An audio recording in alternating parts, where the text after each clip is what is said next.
Oh, ito naman po para sa mga gustong mag-exercise pero walang budget para mag-gym.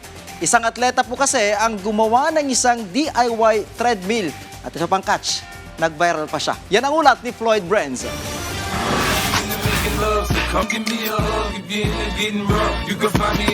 Kulang sa modernong gamit para sa physical training, atleta ka pero walang pera para malinang ang iyong kasanayan? O gusto mo lang maging physically fit?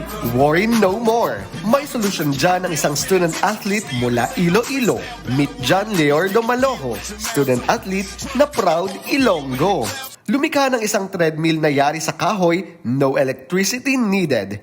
Tipid na pero quality ang performance dahil sa special feature ng treadmill na mano-mano. Pumalo lang naman ang kanyang uploaded post sa 15 million views and counting. Maraming netizens ang humanga dahil practical itong gamitin. Atleta man o simpleng tao na gustong mag-exercise pero walang access sa mamahaling training equipment. Ang imbensyon ng student athlete patunay ng sipag at talino ng kabataang Pilipino na kayang gawing oportunidad ang kakulangan gamit ang simpleng materyales na mapupulot lang sa kahit saan. Basta gusto at desidido, siguradong may paraan.